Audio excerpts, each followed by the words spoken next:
Hello everyone. आज की कहानी है बदसूरत बहू। कहानी पसंद आए तो लाइक करें, शेयर करें और चैनल को सब्सक्राइब करें।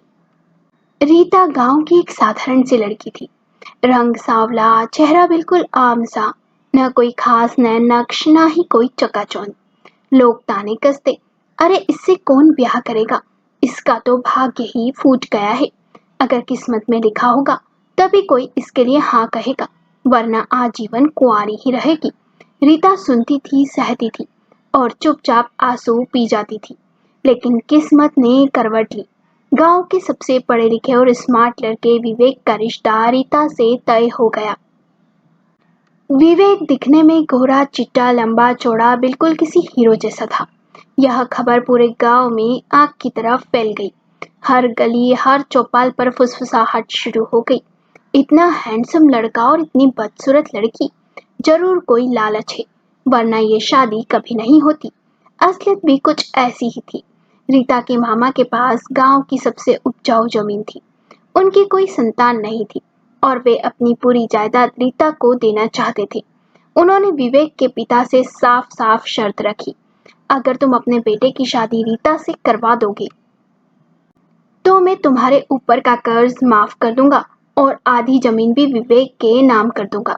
दरअसल विवेक के पिता का बिजनेस घाटे में चला गया था और उन्होंने रीता के मामा से बहुत सारा कर्ज ले रखा था। विवेक का मन नहीं था, उसने पिता से विरोध भी किया, लेकिन पिता पर कर्ज और व्यापार के घाटे का बोझ इतना था कि उन्होंने बेटे की बात को दरकिनार कर दिया। विवेक मजबूरी में चुप हो गया। शादी तो हो गई, लेकिन रीता का स्वागत घर में बहू की तरह नहीं हुआ। सास ने ताना मारते हुए कहा, घर की रौनक ही बिगाड़ दी इस काले कलुटे को लाकर। देवर ने हंसते हुए कहा, भैया आप तो कोई परी लाने वाले थे, लेकिन ये क्या ले आए। विवेक भी दूरी बनाए रखता। जरूरत से ज्यादा वह रीता से बातें नहीं करता, जैसे उसके अस्तित्व को ही स्वीकार न करता हो। रीता सब सहती रही।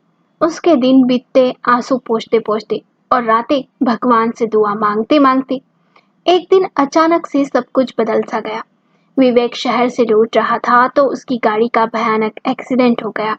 जब अस्पताल लाया गया तो सबके पैरों तले जमीन खिसक गई।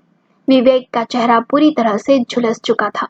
जिस विवेक पर कभी सब फिदा थे, उसे देखकर अब लोग नजरें फेर लेते।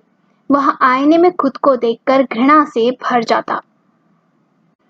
एक दिन उसने रीता से कहा, तुम चाहो तो मुझे छोड़ सकती हो रीता, मैं अब किसी लायक नहीं रहा। तुम जैसी भी हो, मुझसे कहीं बेहतर इंसान पा सकती हो। रीता ने उसकी आंखों में आंसू देखकर दृढ़ स्वर में कहा, शादी सिर्फ रंग रूप के लिए नहीं होती विवेक जी, आप मेरे पति हैं।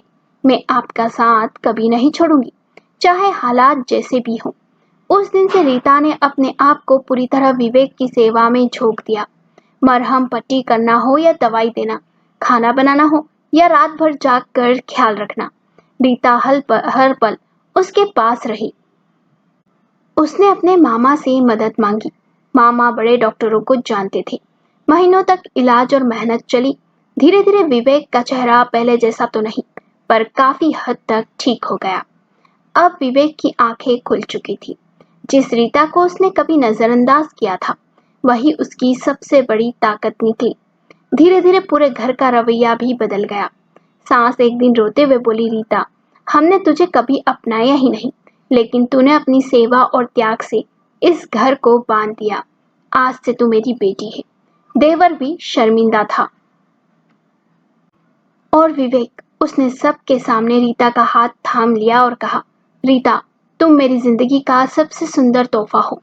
भगवान ने मुझे सबसे बड़ी दौलत तुम्हारे रूप में दी है। आज समझा कि सच्ची खूबसूरती रूप में नहीं, त्याग और प्यार में होती है। रीता की आंखें भर आई। उसने पहली बार महसूस किया कि सच्चा प्यार और त्याग ही इंसान को सबसे सुंदर बना देता है। आपको ये कहानी कैसी लगी, हमें अपने विचार कमेंट करके बताएं। कहानी पसंद आई हो तो वीडियो को लाइक करें, शेयर करें और चैनल को सब्सक्राइब करें और हमारे फेसबुक पेज ग्रह कथा को फॉलो करें।